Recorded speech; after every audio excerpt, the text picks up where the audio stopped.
नमस्कार. मी ॲडव्होकेट योगेश माखणे पाटील नेहमीप्रमाणे आपल्यासाठी कायद्याची सोप्या भाषेतली माहिती आज घेऊन आलेलो आहे. त्याआधी माझं चॅनल सबस्क्राईब करा, माझे व्हिडिओ लाईक करा, फॉरवर्ड करा, जेणेकरून कायद्याची ही रोजच्या जीवनाला लागणारी सोप्या भाषेतली माहिती आपल्या अनेक ओळखीच्या लोकांपर्यंत पोचू शकते.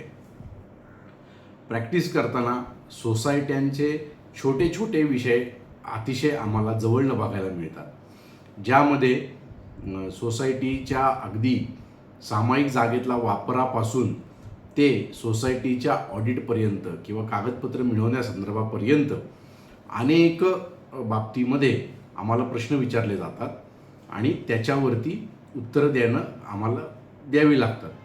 तर यावेळेस आपण असं ठरवलेलं आहे की एक सोसायटीचा एक 10 ते 12 व्हिडिओचा एक मालिका करूया. आणि आज सुरुवातीला जो विषय घेतलेला आहे तो म्हणजे सोसायटीतील सामायिक जागा, ज्याच्यामध्ये जिना येते, लॉबी येते, पॅसेज येतो, त्याच्यानंतर पार्किंग एरिया येतो किंवा तत्सम टेरेस असेल. ह्याच्यामध्ये सोसायटीचा सभासद किंवा फ्लॅटधारक सामान, वस्तू, कुंड्या, शोभेचं सामान, डेकोरेशन करू शकतो का? तर मित्रांनो, याबाबत अतिशय क्लिअर अशा गाईडलाईन्स बायलॉजमध्ये दिलेल्या आहेत.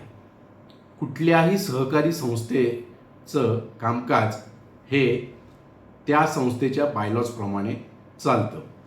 आपल्याला असं वाटत असतं की बिल्डरनी मला जो फ्लॅट विकलेला आहे तो फ्लॅट आणि त्याच्यासमोरचा पॅसेज, त्याच्यासमोरची लॉबी किंवा त्याच्यासमोरची जागा ही देखील मला मालकी हक्काने मिळालेली आहे. तर हा प्रथम एक मोठा गैरसमज आहे. अशी जागा तुम्हाला बिल्डर मालकी हक्काने देऊ शकत नाही. तुम्ही जो फ्लॅट विकत घेतलेला असतो तो फ्लॅट हा फक्त आणि फक्त जो कार्पेट एरिया रेराप्रमाणे आहे, ज्या 4 भिंती आहेत त्याच्या आतमध्येच तुम्हाला वास्तव्याचा आणि एन्जॉयमेंटचा हक्क Maharashtra ownership of flat act तसंच रेरा ॲक्टनुसार तुम्हाला मिळालेला आहे.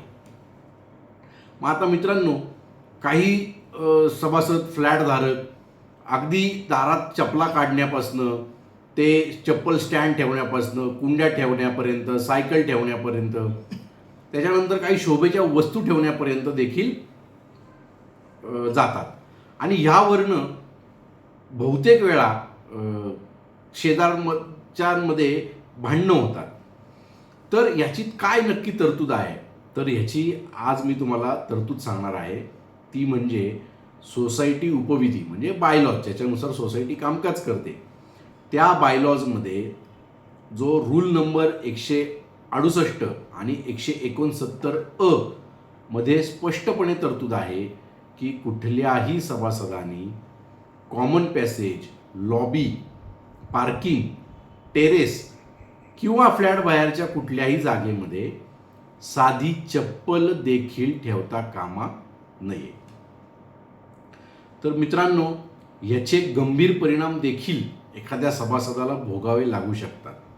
म्हणजे असं की अग्नी सुरक्षा अधिनियमाच्या अंतर्गत जर का दुर्दैवाने अशा इमारतीला आग लागली आणि त्यावेळेस जर का अशा वस्तूंमुळे तो जो अग्निसुरक्षा रक्षक असतो त्याला जर का अडथळा झाला ती आग बुझवण्यासाठी जाण्यासाठी, तर अशा सभासदाला सक्त मजुरीची शिक्षा देखील होऊ शकते.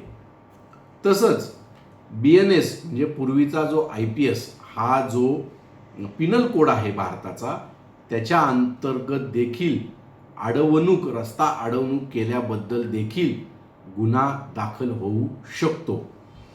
तर मित्रांनो, आपण जर का अशा प्रकारचं काही वर्तन करत असाल तर ते वर्तन कायद्याला, नियमाला धरून नाही. याबाबत जी व्यक्ती असं वर्तन करते आणि ज्या व्यक्तीला त्याचा त्रास होतोय, त्रास होणारी व्यक्ती उपनिबंधक म्हणजे सोसायटी रजिस्ट्रारकडे याबाबत तक्रार करू शकते. सोसायटीकडे तक्रार करू शकते आणि सोसायटी अशा व्यक्तीला ते सामान हटवण्यासाठी आदेश देऊ शकते. जर का सोसायटीच्या पण सूचनांचं पालन झालं नाही तर उपनिबंधक, सहकारी संस्था यांच्याकडे जाऊन देखील अर्ज करून उपनिबंधक अशा सभासदाला त्याचं सामान हटवण्यासाठी आदेश देऊ शकतात.